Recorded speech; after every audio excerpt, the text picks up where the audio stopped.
welcome to the Telescope Show. We laugh, we discover God, and we totally nerd out. Well, today on the show, we've got me, Matthew Seipel-Anderson, as always. And Katie Seipel-Anderson. And we have a couple special guests that have some pretty interesting Did You Know facts for us today. Hi, I'm Maria. And I'm Rebecca. And they are Katie's nieces. And they're my nieces. But they're Katie's nieces by blood. That's right. They just randomly decided to stop by. So what have you got for us, Maria? Did you know that only 12% of adult bear deaths aren't from natural causes? Wow. Wait, only 12% aren't from natural causes? They are. Are from natural causes. What? Yeah, the opioid epidemic's hitting the bear population really hard. The leading cause for adult bear deaths are people, whether it's car accidents or hunting. People. Come on, people. Bears can be in our world, too. I suppose. Just There don't be in my backyard. Barely any natural deaths among bears. Is this something we want to joke about, or is this something we should be serious about? I can't decide yet. We're going to move on to the next Did You Know? All right. Did you know that there's a Starbucks cup in every scene in the movie Fight Club? Come on! Yes! Way to go, Starbucks. Wow. Product placement. That's amazing. I wonder how much they paid for that. Or was it just a was it just random? a natural thing? Did it I just doubt happen? it was random. I doubt it was random as well. Not in every scene. Yeah. Way to go, Starbucks. They drank a lot of Starbucks on set. I guess so. Did you know that there were once male engagement rings? What? In 1926, jewelers paired with advertisers to sell the concept of male engagement rings. Why did that die out? I don't know. The guys couldn't keep track of 2 rings. The girls were like, I'm not buying that. Yeah. The wedding is all about me? Huh. Well, Interesting. I did not know that. Thank you. It might be a more nefarious reason where guys, when they were engaged, they didn't want to let people know they were engaged. That would be the more nefarious reason for it. I hope that wasn't it. A ring is a symbol of the patriarchy. It might be. It might be. I heard that guys used to not wear wedding rings either. Only women did. Pretty What's up with sexist. that? What's up with that? Well, I know a lot of guys in the trades take off their wedding rings because it's a safety hazard. Well, that's true. That's different. Becca, do you have one more? I'm doing more research on it as we speak, but did you know that the Queen of England has 2 birthdays? I have a lot of questions. The head is out, but we can't get the body. We'll wait till tomorrow. Apparently we're going to follow up on that one next week because that seems odd. That's awesome. I mean, I can see 2 birthday celebrations, but having 2 birthdays, I mean, you can really only be unless it is like a midnight birthing, starts at 11:59 and ends at 12:01 or something. Yeah, Maybe it could that's be why. a half and half situation. Yeah, that must be it. Interesting. So I just looked it up. And according to Qualo.com, Sounds legit. the reason why male engagement rings didn't take off was because it was targeted towards men planning to propose, so they'd have to buy themselves an engagement ring. That would be I kind mean, of awkward. that'd be kind of awkward. What kind of engagement ring do I want for myself? That'd be a great segue to do your proposal, though. Your significant other would look over and say, "What's up with that new ring?" I would say that might cause a few more arguments than anything Oh, else. Though. I'm glad you noticed. Will you marry me? I thought you were going to have an answer to the Queen's 2 birthdays thing for a second there. And I'm like, wow, your was gonna be research really- is really fast. Yeah. That's the Star Trek research. All of a sudden, I have the answer. Well, on the show today, speaking of Star Trek, we are talking about Strange New Worlds. We finally finished watching the whole season. We binged watched it the other day. Multiple interruptions, but we made it happen. We did stay up till midnight finishing it, though. So dedicated to Star Trek. So, Katie, after our binge session, what are your initial thoughts about the rest of the season? Pike's hair stayed glorious the whole time. Yeah, what kind of product did they use? I think my favorite though was when he had this like super nice hair and it's like outside in like blizzard like conditions. I'm like, you would be wearing a hat. You would not be having like your glorious hair sticking out. And I think he also had really nice hair when he was like getting beat up or something like that. In one of the episodes, I remember being like, his hair would be messed up, but it's not messed up. So I don't know, maybe he was wearing like a plastic wig or something.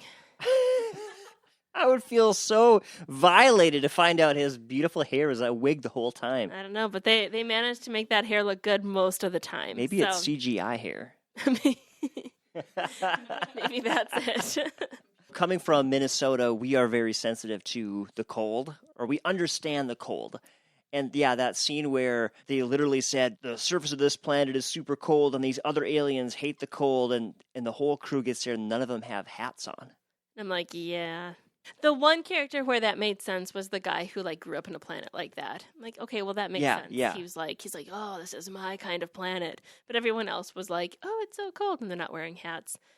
But overall, I did enjoy it. I thought there was kind of an odd mix of like funny, but then they would like just throw in serious stuff. Like a couple of the scenes where Spock and his fiance like trade bodies. That was like all the episodes leading up to that are like serious. They have major issues, questions about higher beings and science and can you believe and all that kind of stuff. And then all of a sudden they throw in this episode where like two people trade bodies and they're trying to figure out how to manage each other's lives when they don't know how to do it. And then they had that weird episode where it was like a play of a children's story. And that kind of, again, the ending was like super like tearjerker heavy, but during the actual we had people singing like opera and all dressed up. It was awesome. That is something I do love about Star Trek, is they're not afraid to occasionally do some pretty zany things. Zany.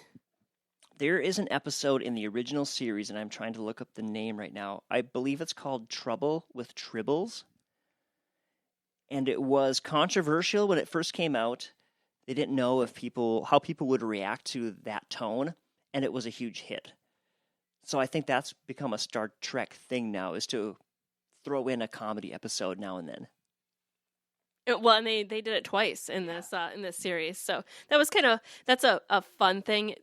Star Trek tends to go pretty like deep and theological sometimes, and morality always seems to come up in big ways with Star Trek. Oh yeah, I mean the characters in Starfleet are very principled, and they'll die for their beliefs and for their principles that they hold super dear.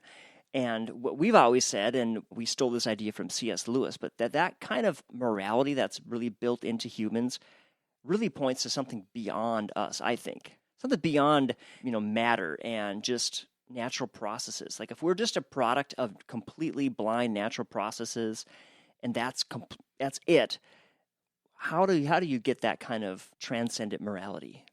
Star Trek does a lot with like how science melds. Science and exploration and helping people and that kind of stuff, how that all like melds with morality. They definitely bring that up in some pretty big ways in some of the episodes. Like there's an episode where basically there's kind of child sacrifice. And Pike was like, this is wrong. Yeah. Like, this is 100% wrong. And what is it that tells your heart that this is wrong? Because they were like, well, this child is doing it. They're willingly giving themselves up. This is for the good of the planet. Our planet will literally blow up if we don't have this. And it's for the good of all of us. We have no pain or suffering because this one child does it. And he's like, yeah, it's still wrong.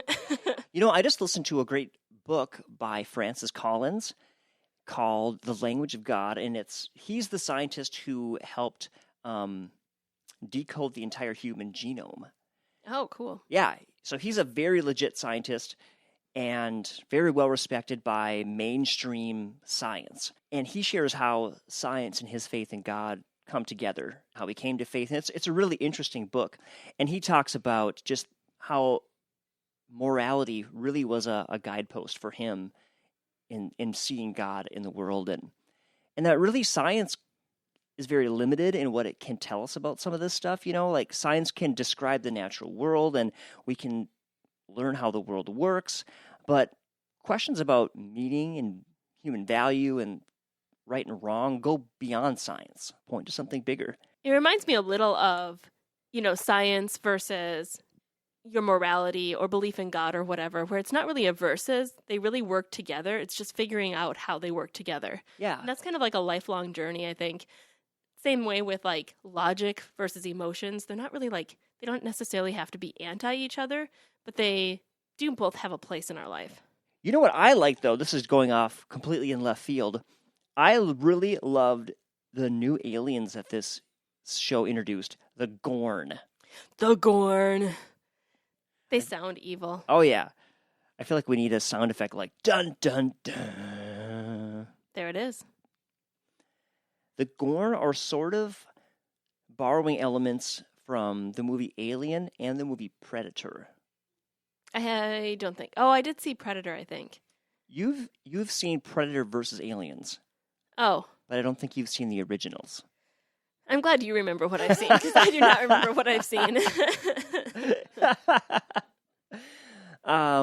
Just the way the Gorn see the world reminds me of the Predator character, because the Predator character sees heat. Oh, okay. So it's kind of an ultraviolet look. Then there was the whole, they birth themselves out of human bodies, which is really gross. Yeah. That was we're like, oh, this is like the Halloween episode. There always seems to be some super creepy episode with all these types of movies that you're like, it's the Halloween one. Totally. So you've got the classic episodes, you've got the comedy episodes, and then you've got a Halloween episode or two thrown in there. That's one of the fun things about Star Trek is you don't necessarily know what you're going to get each time you watch one of these episodes. So the Gorn were pretty cool, and I hope they are around more because they seem awesome. There's also a little tension with kind of a love triangle going on with Spock. Spock and the nurse and his fiance. It's interesting. And can I say he's the last character I would expect to have a love right? triangle?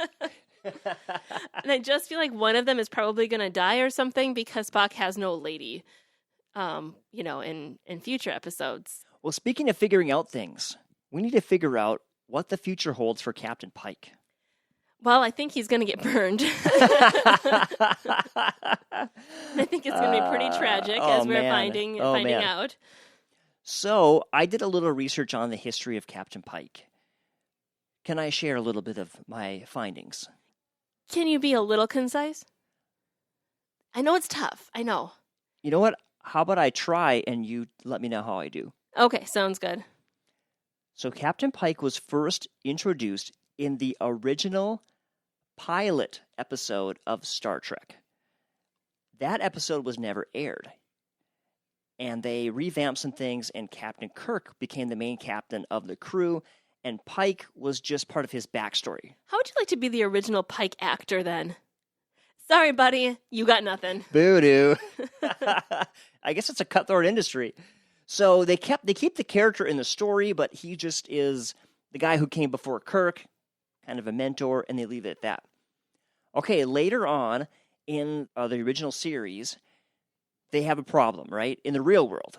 In the real world, they say the special effects in Star Trek are so amazing. They were so amazing. And so intense to create that we're getting behind on creating episodes. We need some help. So what they do is they write an episode that allows them to use a bunch of footage from that pilot episode. So the episode goes something like this. Spock learns that his former captain, Captain Pike, has been devastatingly injured in a training accident, and he's crippled and he's burned, and Spock doesn't like this. So Spock goes on this secret mission to smuggle his former captain to a planet where he can meet this alien intelligence that can take his consciousness out of his body and allow him to live blissfully in a disembodied state. And then Spock turns himself in, being the dutiful Vulcan that he is, and he has to face kind of the wheels of justice, but eventually he's acquitted. You know what's a little interesting about that? Well, first of all, they had an episode where the doctor's girl, that's what happened, because she was dying, and that was the way that she was able to have a full life. Yeah. But it also just touches on spirituality and eternity a little bit, where people do want to have a full life. And, even in a different state, even without our physical body. With Christianity, we believe in eternity. We might not have this physical body forever, but we are going to live eternally.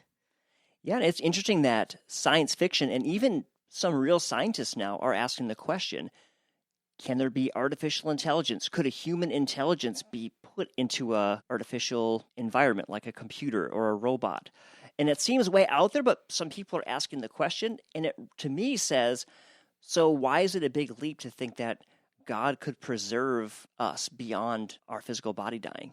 Science points to God. Yeah. As you guys know, if you've watched this show, Captain Pike has these premonitions of this future accident. So Strange New Worlds is a prequel to the original series, and now he's having these premonitions of this accident that's going to happen in the original series, and he's been trying to work his way out of it, and so far, it seems like he's just destined for tragedy. And it brought up like time travel and his future self because of like mistakes that he made when he thought that he figured out a way out of the tragedy.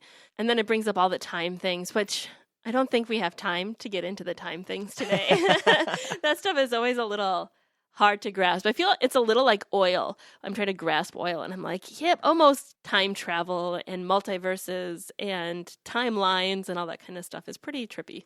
But if you're listening to this and you think you know what's going to happen in the future with Captain Pike, and if you think you can explain all the time travel stuff, I challenge you to do so in the comments. Ooh. Yeah, let us know what you think Season 2 holds in store for Captain Pike. Is he going to find a way to alter the future, or is he going to just accept his fate? I kind of think that he's going to accept his fate. I really don't know. It seems like they're just pointing that way, but then they're having a Season 2. I guess we will see in Season 2. When's that supposed to come out? 2023? 2023, but there's no date attached. They need to get those special effects handled. Yeah, there's just actually, the special effects are amazing in this show, I think. It's like watching a movie. I would agree with that. All right, folks, we're going to sign off there.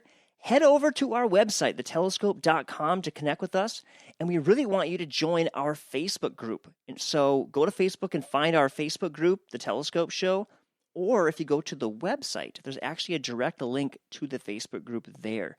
So go there and connect with us. What is the website? The website is www.thetelescopeshow.com. And you can always reach out to us by email as well or Facebook message. Our email address is thetelescope@icloud.com. We'd love to hear from you. Also, leave us a review because that really helps the show, and share this with a friend. Right now, think of the Trekkie in your life and think they need to hear this, and send it to them before you forget. Do it now. They will appreciate you for it. All right, everyone. Love you. Take care. God bless. Bye-bye.